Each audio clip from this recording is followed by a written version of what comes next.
Hello and welcome. Hi there. Hello. Hi, lovely to see you.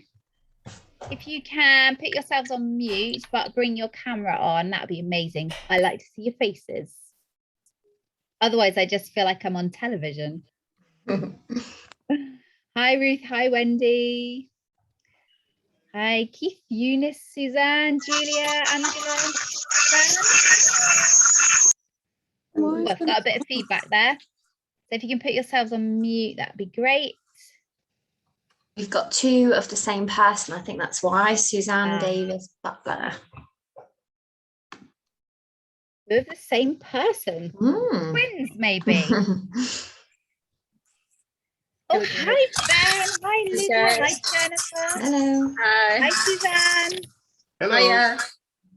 Lovely to see you.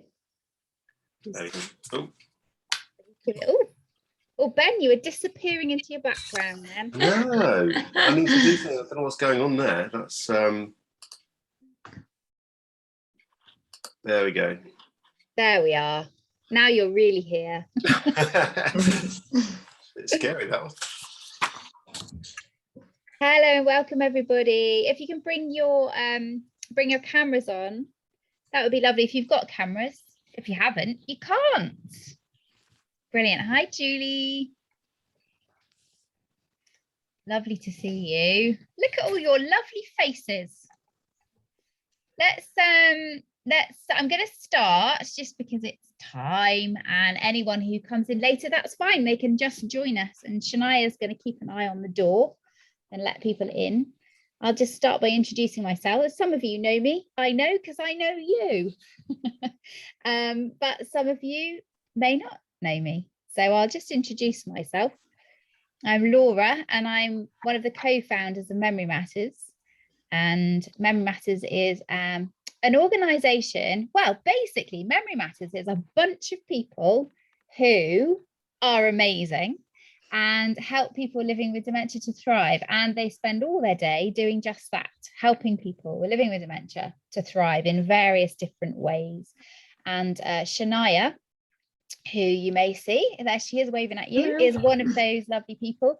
And we've also got Ben Murdoch here, who's going to be joining the Memory Matters team very, very shortly. So that's very, very exciting. So that's who we are and who I am. So it's lovely to see you all coming in. Look, they're all jumping in, Shania, all coming in the door. Lovely. Yeah. So those of you that have just joined, if you can just bring your cameras on but leave yourselves on mute, that would be great. Oh, I've got a little bit of feedback coming from somewhere. So I'll mute everyone, Laura. All right, thanks, Shania. Fantastic. So this is very informal, these workshops. If you've not been on one before, I'm just going to be talking a little bit. We might do a little bit of breakout into little rooms to help with the learning. It'll take an hour. And today's topic is, just going to check that I get this right.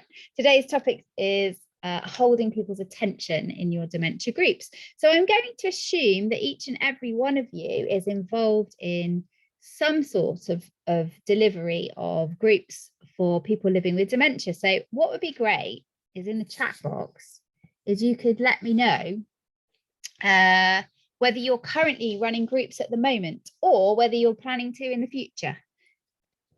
If you can pop that in the chat, let's get a bit of interaction going on. And while you're typing that, do you know what else I'd like to know? Where are you? Where in the world are you? That's always good fun. I'm right down in Cornwall. Shania's in Plymouth. Ben's in Cornwall too. Yeah, so Ben's just beginning to run groups. I was very, very excited about Ben running groups. Who else have we got? So there's a lot of people getting feedback. Are you getting feedback now, Suzanne? Where are you? Suzanne, do you want to come off? You are still getting feedback. Suzanne, you're in twice. That's why there's two of you. So I'm not sure if you're on two devices, and that's probably why you're getting the feedback. So I don't know if you want to leave and then maybe join back. Give that a go. Yeah, I can see that you've got 2 on. Oh, she's still here though in the other box. Maybe I'll leave her and then Yeah, if you could just remove her. thanks, Shania. You're a superstar. So what have we got going here in the chat then? I'm just going to come back up here. So Suzanne's a volunteer at Memory Cafe in Cornwall and Callington. We've got Mullion. Oh, we've got lots of Cornwall. That's good. Somerset. We've got Tavistock. Brilliant. Planning to do it in the future. I'm involved in a memory cafe in Tavistock. We know the Tavistock Memory Cafe well. Planning to in the future. Plans held up by COVID. Somebody from Birmingham. Hi, Ruth. Lovely to see you. Yeah, so COVID's put a right spanner in the works for a lot of these things, hasn't it? And yeah, Keith's in Callington as well. Got Tavistock, and Exmouth. Running activities for Active Minds in Budley. Brilliant. Okay, so it's good. Quite a lot of us in the southwest, which is, you know, not unusual. But lovely to welcome people from up country as well. And I always love to hear what's going on in groups. So how many of you are volunteers? So if you can just put a V in if you're a volunteer, because I'd like to say hello and acknowledge you. I want to acknowledge all of you, but yeah. Okay, so Shirley is, Lydia is, yeah. Julie. Brilliant. So we've got Somerset NHS as well. Claire, welcome all of you. Yeah, lovely. So there's lots of volunteers, I'm guessing from sort of memory cafes. It's always really lovely to welcome you volunteers who are giving up your time to help people living with dementia to thrive. And I just want to acknowledge that really. I acknowledge all of you who are taking up your time on a Thursday at 6 p.m. to come and learn as well. So thank you everyone for being here.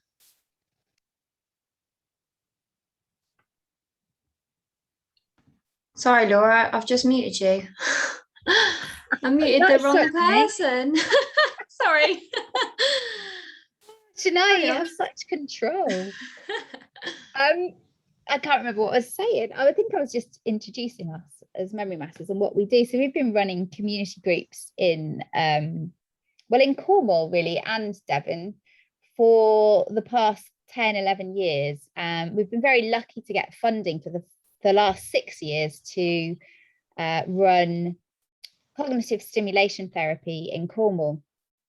So those of you that are familiar with CST, I may go over it a bit today. Those of you who are not so familiar, then I will be going into a little bit more detail, but not a lot, because that's not what we're going to be talking about today. We're more talking about how to keep people's attention. But I, of course, will be veering into CST because it's such a great way of keeping people's attention. So I'm a mental health nurse by trade, just to kind of let you know who you're talking to. I'm a mental health nurse by trade. That's sort of my background. I'm also a trainer and a coach. And as I said, co-founded Memory Matters, which I run with my sister-in-law, Kate, who's also a nurse. I think that's all in terms of who we are. So what I'm going to do now is to tell you what we're going to cover. So we're going to look at the 4 foundations today. So 4 foundations for holding a group's attention. So that's what I'm going to go through. We're also going to look at some techniques for holding attention as well, some little things, tips and tricks that you might use in a group to hold people's attentions. And then we're going to have a look at the sort of types of disruptions that we might get in our groups and how to handle those. So a few vignettes, if you like. And then, you know, some also techniques in terms of how we can use distraction as a technique. It's just one of the techniques that we might want to use. Not very often, I might add, but sometimes it might be needed. So let's start with the 4 foundations. So the first one is consistency.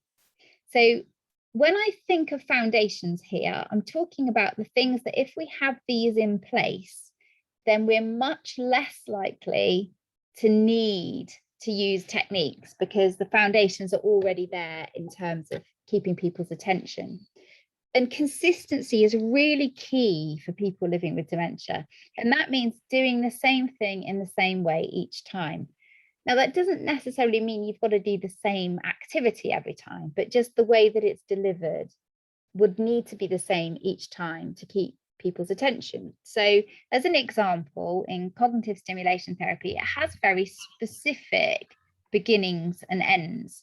So, the beginning of CST, we use these really comfortable, recognizable boundaries, which include things like, for example, the song. So the group decide on a song, and that's what they use as like their theme tune, if you like. So it's played at the beginning of the session and at the end of the session. And this becomes like a really recognizable boundary, recognizable thing that we do. And it does keep people's attention. There's an expectation that it's going to happen. We also, in CST, we use the reality orientation board, which some of you will know about. Those of you that don't, very quickly, it's usually a whiteboard if it's not virtual. We have a whiteboard and we'll go through things like the date, the time, the address of where we are. So basically, we're orientating somebody to time and place. And we do this every single time. So it becomes a very natural and normal thing that happens at the beginning of every session. We also seek opinions on a news story. So we might have a news story that we've prepared and brought in already that we think is a good one to create discussion on. So that will happen. So those three things will happen every single time. And we'll also do a word warm-up. So the word warm-up, you would usually use a softball. Now, obviously, during COVID times, it becomes a little bit more complicated in terms of what we can pass between each other. But ordinarily, let's just talk about ordinary times. We would have a softball and we would throw this to different members of the group and ask them to name something from a category. Now, again, this word warm-up becomes something that's very recognizable. So again, holding attention is easy when we have very specific things that we do that are the same every time. Another thing to say about consistency is having a really well thought out plan. So when we have a well thought out plan, it is far easier to keep people's attention than when we're flitting from one thing to another, or if we're we're thinking about what else we could do or going off on a tangent. Now, this is really easy for me, as you can probably guess. I'm getting better at it, but going off on tangents is something that used to be my thing. And I had to really rein that in when working with people with dementia, because we can't do that. We have to be quite clear in what we're planning. So that middle section of a cognitive stimulation therapy group, be very focused and very clear about what we're going to do next. So that's consistency. Giving consistency helps people to feel like they belong. And that's what we want, is the people in our group to feel, I belong here. And the other foundations help to do this as well. So I heard a quote just today, actually, from someone called, and I don't know this man, so I apologize, but called Brian Scavanak. Is that right? And he said, one of the best feelings is being included. So as a human beings, one of the best feelings is being included. So the second thing, the second foundation, so the first one was consistency. The second foundation is individuality, of course. So embracing every individual in the group. And this goes right back into feeling like I belong. So the joy of group work is the fact that everybody, you've got all different mixes of personalities, you've got different mixes of expertise. So every person with dementia comes with a lifetime of expertise that they bring into the group. And of course, they bring their challenges as well. So their challenges from everything, not just their dementia. But of course, the challenges of running a group are all of those things too. So the different personalities, the expertise, and the challenges that they bring. So it's like a double-edged sword. So what I always do is try and acknowledge every single individual. And again, that's something that's done within the consistency part. You know, we welcome every single member of the group so that they feel like, again, I belong here. Encourage the acknowledgement between each other as well. And I think this is something that we sometimes can miss. So we acknowledge people as the facilitator. We welcome each person by name and maybe get them to share a story of what they've been up to, or even just what they identify with. It doesn't really matter as long as they're sharing, but also to encourage other group members to acknowledge each other rather than just talking to the facilitator.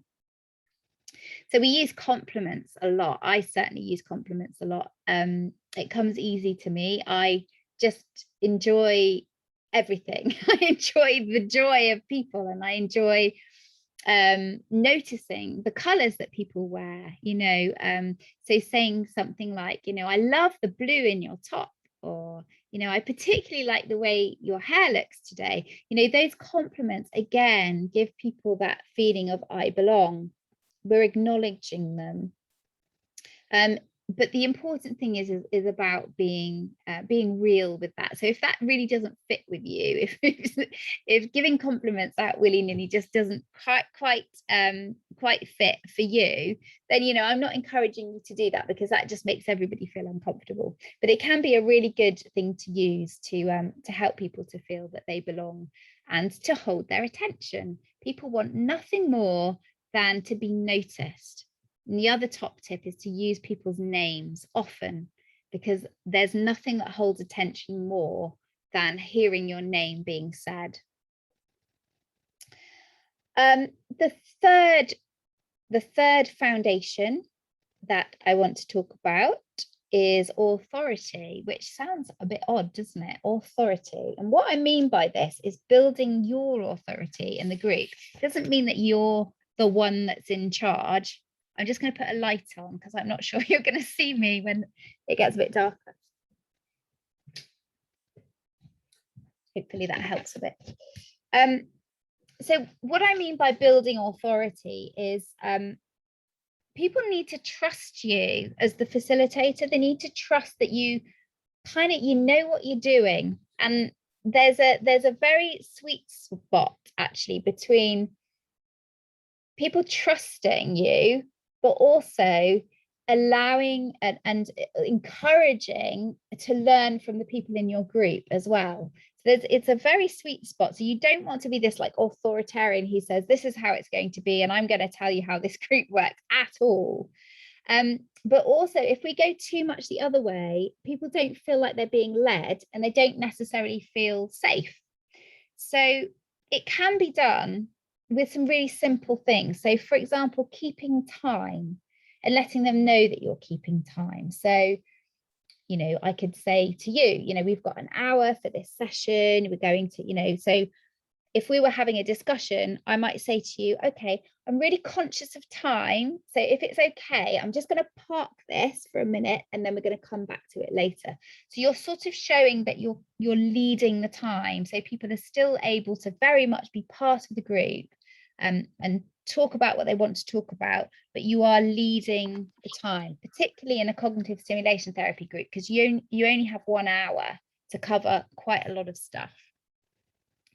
The other way to do it, of course, is that you're the one that introduces the topic. So you might give the reasons why you've chosen to do this particular topic, but also getting feedback and asking them if it's the sort of thing that they've enjoyed afterwards rather than at the point. So mixing all of that with the willingness for you to learn from them, because obviously, if you haven't heard me talk about this before, it's something that I bang on about quite a lot. The fact that when we're working with people with dementia, we sit beside, we don't stand tall, sort of with our marker board pen and our board behind us as the teacher, if you like. We sit beside and we discover together. But we can still do that with some authority when we're facilitating.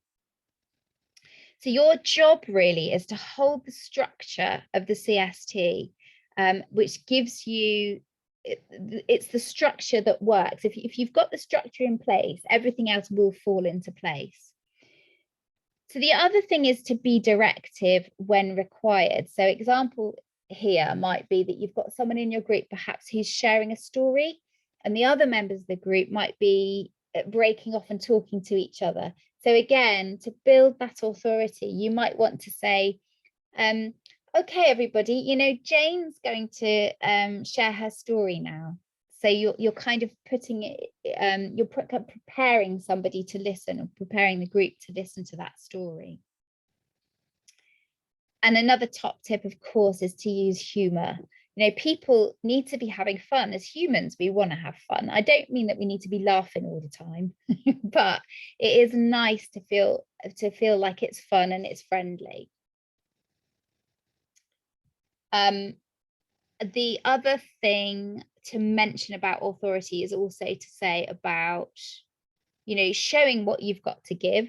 You know, people aren't going to naturally just trust you because you're in charge, but by making connections with each individual and finding something that you have in common will be enough for them to trust you and to trust you directing them.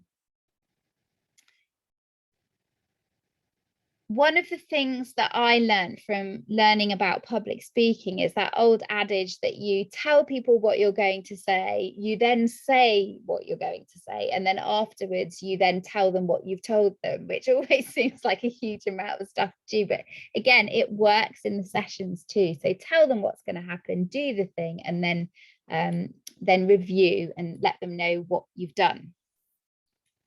Final one, number 4, is focus. Okay, so just be aware that all of us as humans actually don't really focus very well after about 20 minutes.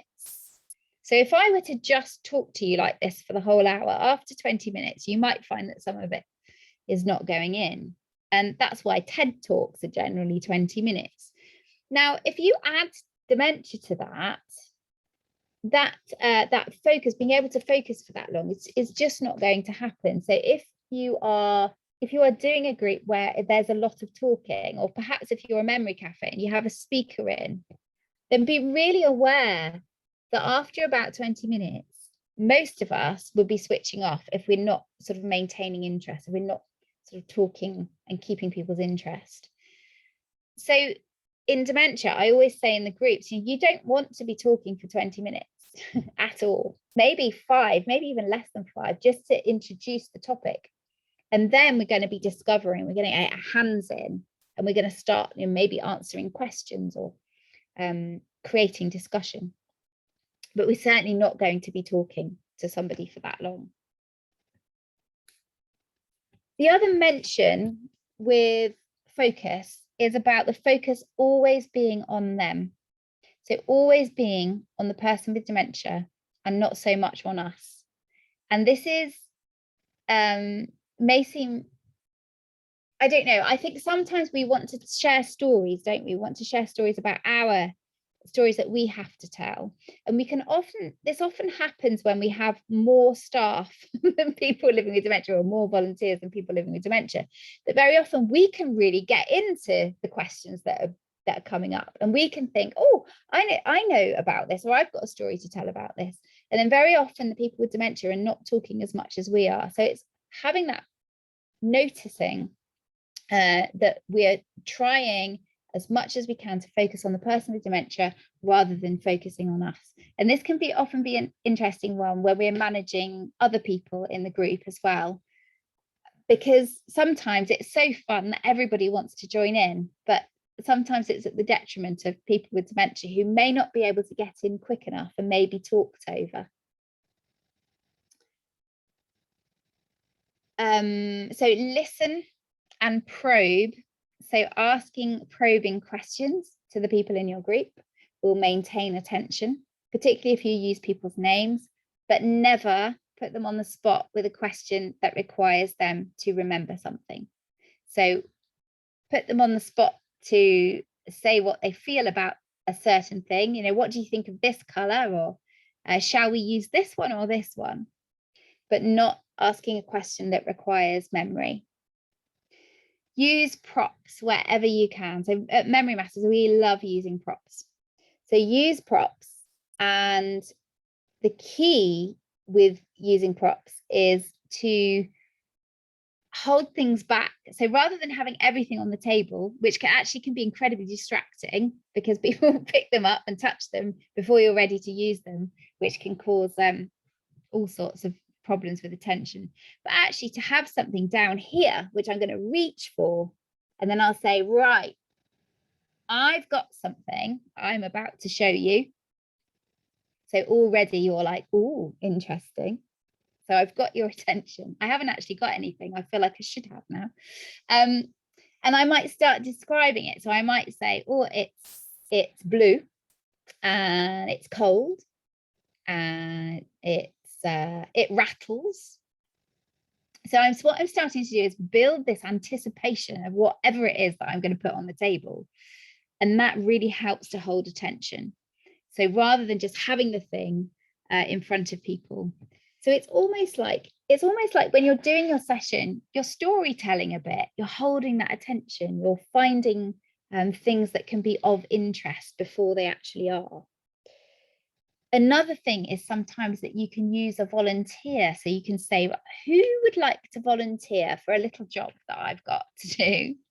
And you'll have some personalities will be like, yeah, I'll do it, even though they don't know what it is. Never say what it is, because that sort of takes the sort of surprise of what it's going to be. So always keep it fun. So hopefully we want people in our groups to be laughing a lot, but obviously not all the time. Sometimes we want to talk about some serious things, but essentially we want people to feel like it's safe and it's a positive place to be. And we all feel safe and positive if we feel like what we're doing is fun. And essentially that's what we want, isn't it? If we want people to thrive, we want them to be having a really good, fun time. So those are my four foundations. So those are just the foundations, the things that we should really have in place, which enable people to hold attention. So what I'm going to do now is I'm going to split you into little groups, and I just want you to share. So I think we're going to have 3, aren't we, Shania? Yeah. So 3 people in a group. I'm not quite sure how the maths works. There may be a group of 4. There's one group of 4. One group of 4. Brilliant. Thanks, Shania. So in your groups, all I want you to do is just looking at the foundations that I have presented to you now. I want you to talk to your partners or to your group about which ones maybe that you're already using and which ones that you think you could use next week. And if there are any problems with any of those. So have a little chat about it, and then we'll feed back and see what you thought. So any minute now, you'll get a little box to press on to go into a breakout room. How long, Laura? I haven't got the time. What's the time, Shania? 28 minutes past 6.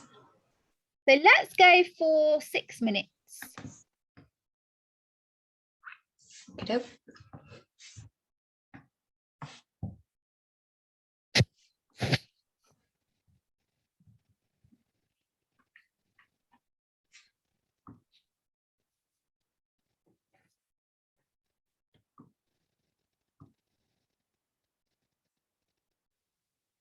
Close all the rooms.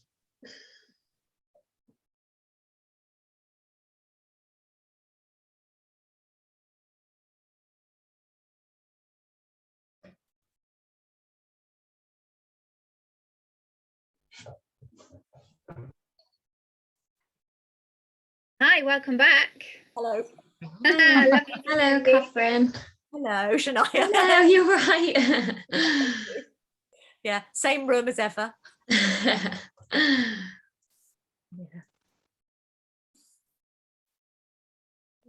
few more seconds and people will be back.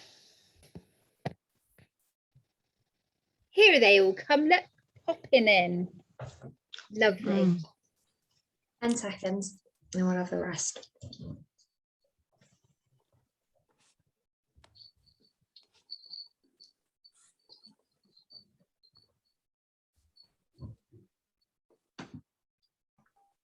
There they go, look. They all jump in at once.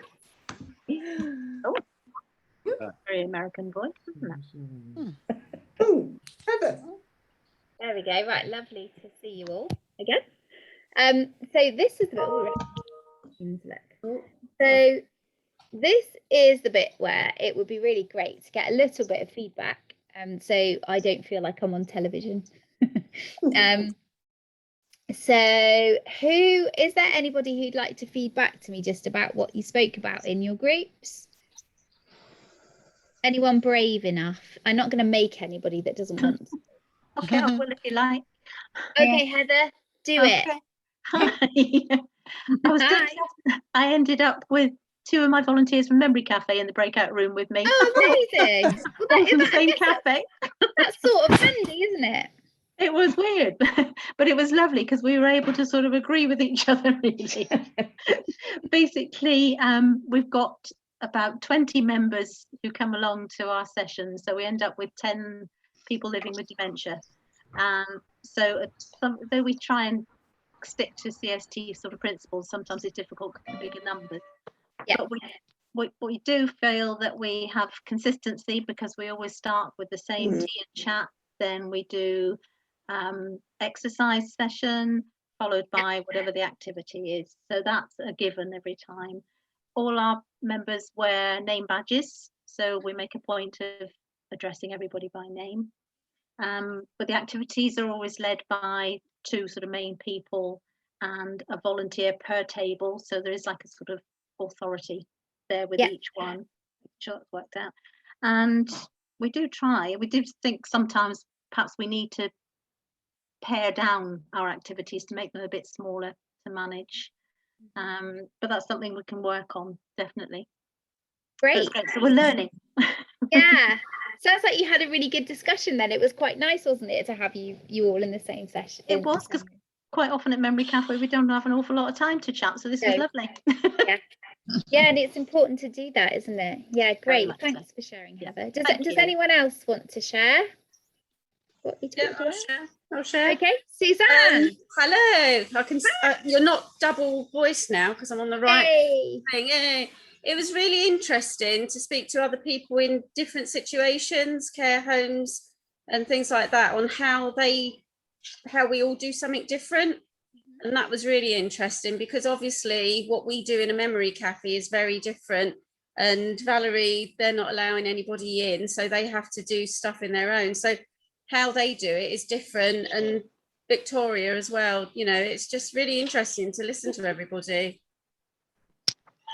Great, thank you, Susan. Yeah, this is what I like about these sessions, really, is it gets you speaking to other people, doesn't it? You're all working somehow in dementia, but often in very different areas. And one of the things that I was thinking before or after you'd all gone into your rooms, so one of the things that I didn't mention is, I talk about cognitive stimulation therapy because that's what we champion. We work with people with mild to moderate dementia, but I also really appreciate that some of you are working with people with more moderate and severe dementia. So some of the things that I talk about, you might want to take with a pinch of salt and say, well, actually, that's probably not going to work so well with somebody in the later stages. So yeah, do feel free to sort of ask questions around that as well. So I hope that that's helpful. Okay, anybody else who's got like a burning desire to share something? No burning desires. Okay, all right.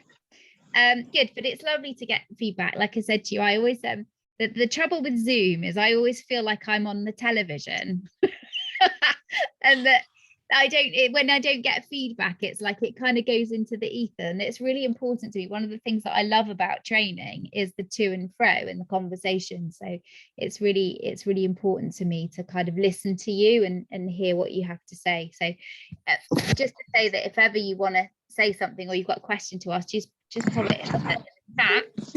And Shania's got her eye on the chat, and she'll make sure that I answer questions if I don't see them. Good. Okay, so we did the foundations, and I hope it sounds like that was quite useful, and it sounds like that a lot of you are using those foundations already, but isn't it useful to kind of come back to them and to do a bit of a check? It's certainly, I find it, even after all these years, that it's important to do that. So the next thing is to get onto techniques. And I had a little giggle again when you were in your groups, because some of the techniques I've talked to you about already, but very speedily. So I'm just going to go back over them. So the first technique was around that, what I talked about building suspense. So I talked about, you know, pulling a prop from the floor that they can't quite see, but also there's other ways that we can do it. So as an example,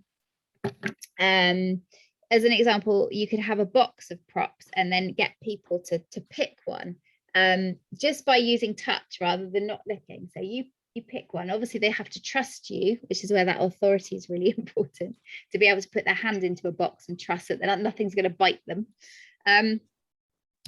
So that's another way of doing it. And obviously getting one of your group members to describe what they're feeling rather than you describing it. So they might want to, again, really good cognitive stimulation as well, to describe it. What else? What other ways could we build suspense? Let's bring you in on this. What other ways could we build suspense when we're doing a session? How could we hold something back and then sort of bring it in? Any ideas? It's got us thinking. No. Are we all behind the screen? No.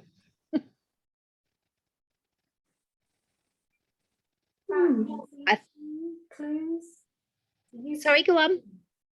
Use of clues. Use of clues. Yeah, Why so not? give them some clues written on a card on the table. Guess what the object is. Yeah, absolutely. Why not? Yeah. Okay.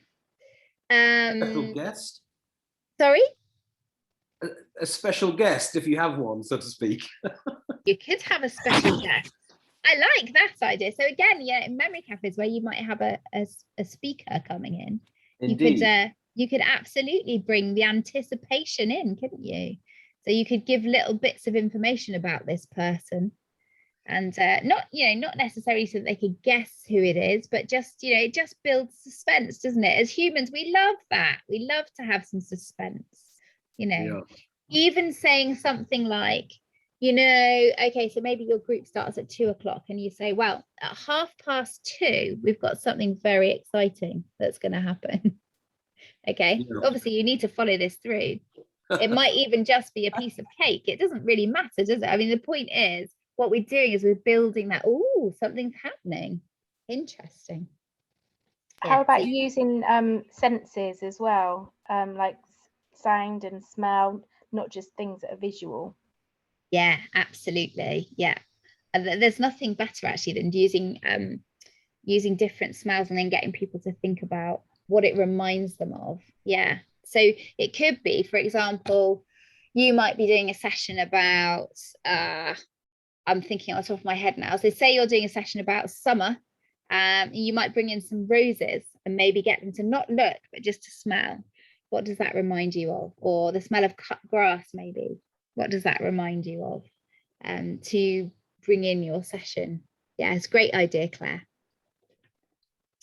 Okay, so the next technique is, and I mentioned this before because I obviously didn't realize that I'd split the two things, but asking for a volunteer. So I mentioned to you, didn't I? By saying, who would like to volunteer but don't tell them what for? Which again, it gets people looking, oh, should I volunteer or shouldn't I? It just holds their attention. It's just little things that you can throw in that holds attention. That's what we're talking about today. Now, the volunteer it might be that you're doing a word game and you get them to pick a letter. So you might have some Scrabble letters, and that's what they're volunteering for, to put their hand in and get a Scrabble letter. But essentially just asking people to be involved. It just keeps people on their toes. I can't speak, toes. And naturally, when we're in a group as humans, when we're in a group and somebody is asking who would like to, we naturally hold attention. The third little technique is coming back to the soft ball game that I mentioned. So when everything all goes to pot, and sometimes it does, very rarely, but sometimes you think, this group just isn't working, the topic's not working, or for whatever reason, you clear the table and get the softball out and start again with the categorizing objects. So, you know, how many things can we name that we could find in at the beach? And then we'll throw the ball and start naming things. So again, this is a really good technique for bringing attention back again, because we've got a ball and we're throwing it. So we have to pay attention as to where the ball's going. So it naturally happens. So the ball game is a really good one to bring attention back again.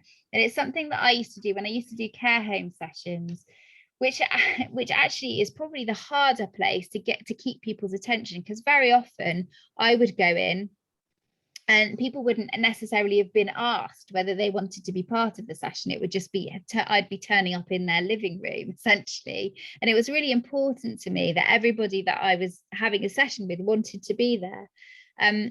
So gaining attention sometimes was quite difficult, particularly if people were having their afternoon nap. So one of the ways of doing that was to either use a ball or a balloon. A balloon is much gentler in that environment, and just to kind of bat it around. And again, we just can't help it as humans when something's coming towards us to bat it away or to catch it.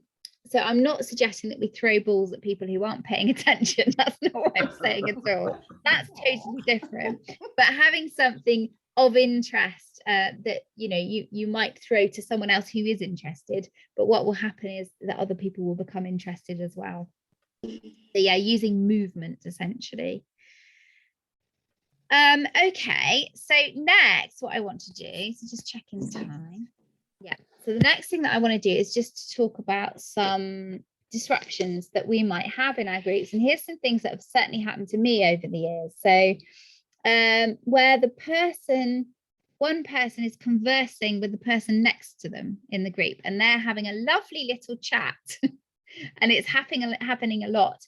And so they're not really paying attention to what's happening in the group.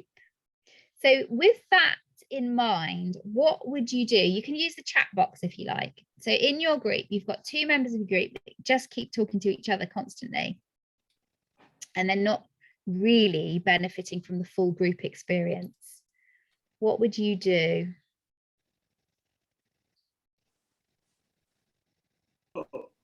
I suppose you could use the conversation they're having to make it something to use in the group. Yeah, that's a really good facilitation technique. So yeah, so opening out the conversation that they're having for everybody to join in. So not to punish them, to make them wrong. Oh gosh, no. No, but to sort of redirect it, acknowledge it and thank them almost, I suppose, in a sense, and try and redirect it into the group. Yeah. As best one can. I love that. So yeah, and Judy says the same, sort of suggest if they would like to share with us. Yeah, so it's very different, isn't it, from when you're talking at school and the teacher says, would you like to share what you're talking about? Totally different to that. We're doing this from an actual place of real love, which is oh, it'd be really interesting to hear what you're talking about. It sounds really interesting. The other thing is, as the facilitator, just to kind of really quieten down and stop and allow the conversation to happen and redirect everybody else's attention to their conversation as well. So yeah, Ben says we could repeat what has been said in the main group and ask their opinion on it. That's again a really good facilitator technique. So just to again sort of mention their names and say, what do you think about this? Particularly if you've got a prop you can hold up to bring their attention back. So yeah, that's another good one. There's no right or wrong with this at all, as long as we're not speaking like a teacher and making them wrong. But I think we all get that, don't we? All right, I'm going to give you another one then. So there's a person in the group who tells the same story again and again and again. Because of their short-term memory challenges, this is really likely. So just to give you an example of somebody who was in our group when we were in Bodmin a few years ago, and we had there was this wonderful picture. We were in Nerissa Hall, and there was Princess Nerissa on the wall, and there was a gentleman who used to point this out every time, and he had a story to tell about Princess Nerissa, and of course the picture would keep bringing him back to this story, so it would trigger the story every time he saw the picture, and he wouldn't remember that he just told the story. So how would you do that as a facilitator? How would you manage that? I'll be interested to know, and then I'll tell you how we managed it.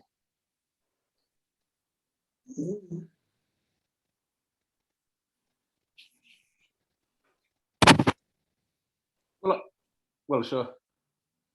I mean, I would try in a way. It's interesting, repetition. I imagine that each time he repeated it, it wasn't exactly the same. So I suppose in a way I would try and, of course, not to judge him for repeating it. That's what he does. That's what he's caught in. But to get him to elaborate, pick up on something, so the story expands from this baseline. Something like that. I don't know. Yeah, no, it's all good. Yeah, absolutely. Yeah. So with this gentleman, it was quite continuous. So it was sort of every 5 minutes. So yes, absolutely. First couple of times, that's exactly what we would do. I can see in the chat we've got hide the picture, and I have to admit that is what we did. So we put the RA board in front of the picture. But he would also, and this is a really important thing, when he came, that was when the group was running, when he came into the group, we would allow that to happen so that he got to see the picture and he got to tell his story every time he came, but it wasn't continuously all the time. So we still got to have that lovely conversation because he really enjoyed sharing it. But then when the group started, the RO board would go on top of the picture. So there's some great ones in here. Oh yes, I remember you telling us about that before. Does anyone else have a story? That's lovely, Claire. Yeah, so I think the rest are all about moving the picture. But yeah, brilliant. Yeah, I'm just checking that I haven't missed anything. Okay, let's just checking time. Yeah, okay, so I'm going to do one more. Okay, which is going to be, what about the person who's always asking when it's time to go? Is it time to go? Is it time to go? Is it time to go now? What time's this finished? Is it time to go?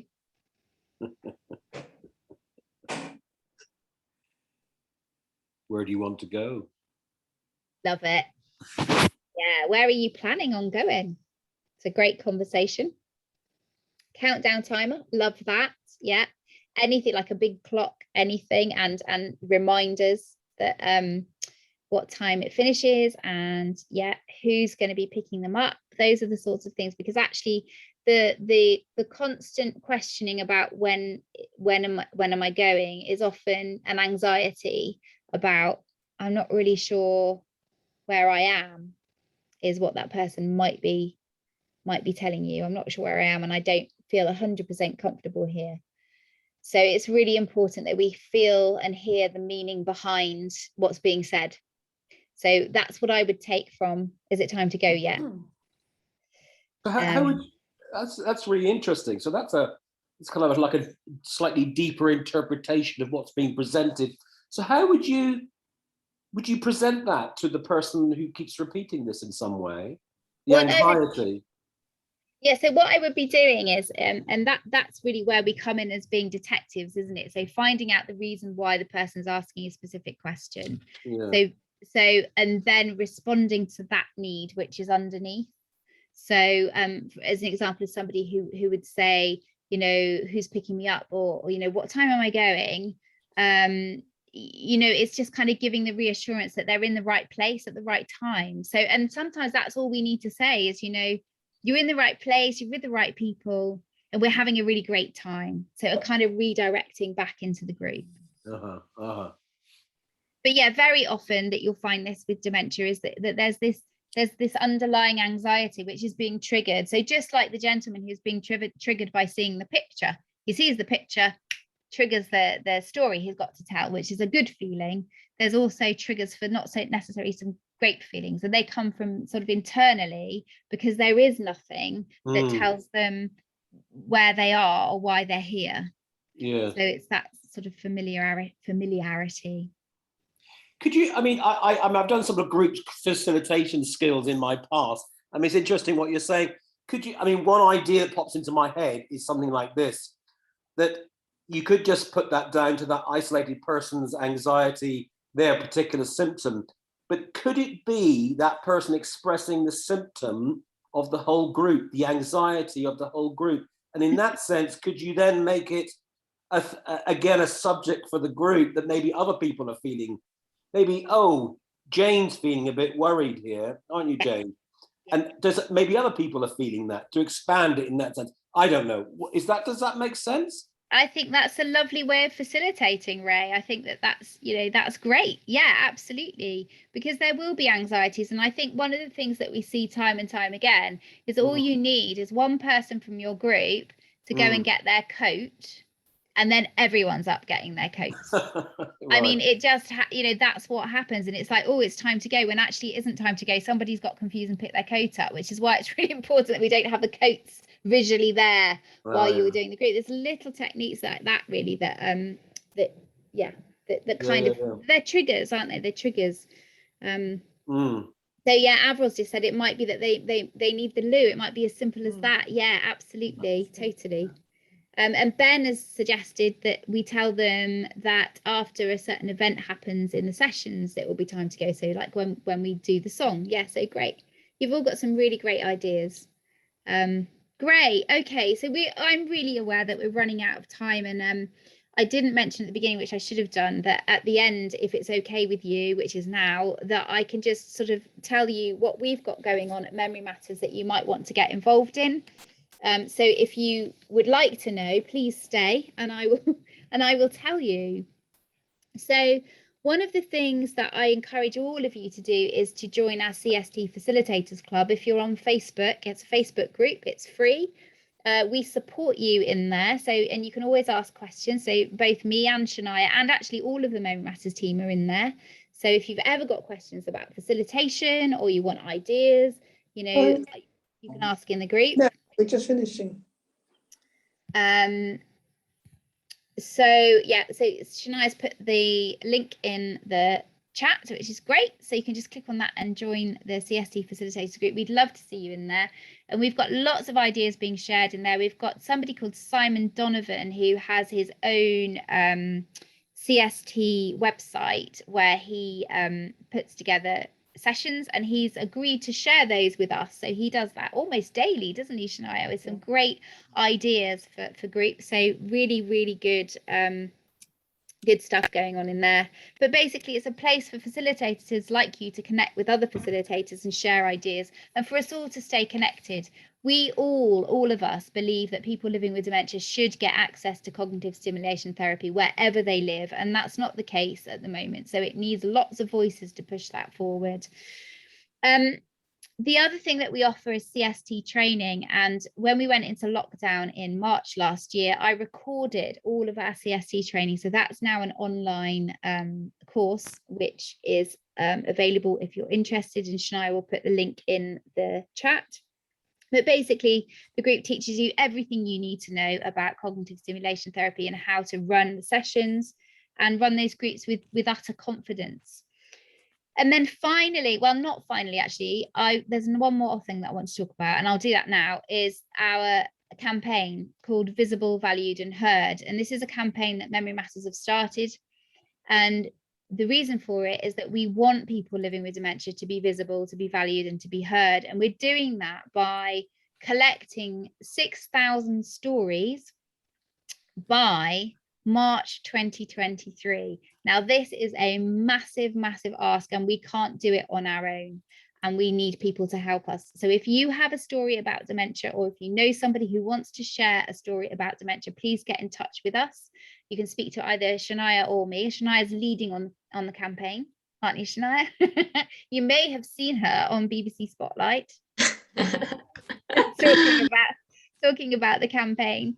But yes, we're collecting stories, and we want those stories to be exactly what they are, whether they're good stories, whether they're bad stories, whatever they are, we want to hear them, because we will be pulling out the themes of those stories and then using them to lobby Parliament to get a better deal for people living with dementia. So we've really kind of stepped up to the mark, and we really want to make a big difference for people. So that's the campaign. And then finally, if you are already running CST groups and you want to learn about how you can provide CST sustainably in your community for people living with dementia, and you want some help with that, then we run a fellowship course, which is a 6-month course where we teach you everything that we know, essentially, that we've learned over the last 11 years. With all of the pitfalls that we've fallen down, you won't need to fall down them. We give you everything from policies and procedures right the way through to session plans, everything you could possibly need. And we hold you by the hand every step of the way. We even throw in mindset coaching in there for as part of it. And it has 3 elements: the vision, the build, and the begin. So at the vision, you start to build your vision of what you want in your community for people living with dementia. Then building it, we teach you how to do that and the groundwork that you need to do. And then we begin, and we help you to do that with weekly coaching calls where you bring all your problems to us and we help you to solve them. So that's it. That's the fellowship as well. So thank you so very much for coming today. And I really want to acknowledge your time. Laura, can I just say, if anyone wants to book an appointment with me to talk about the fellowship, I've just put the link to my calendar in the chat now, and you're more than welcome to have a conversation with me. And I would really encourage you to do that, because it's awesome, and Shania is awesome. And we have the lovely Leslie. We've got Leslie in the room here who's nodding, and Leslie is one of our fellows. Actually, he's come through the first cohort of our fellowship and seems to be very much enjoying it. So yeah, the thumbs are up, so that's good. Yeah, so new fellowship starts in January. So yeah, do book on and book on to speak to Shania if you'd like to know more about it. So thank you, everybody. Lovely to meet all those faces that I've not met before. That's it, isn't it? Shania, I can't see your calendar. Oh, yes, I can. I can. Yeah. Bye. Bye, everybody. Bye.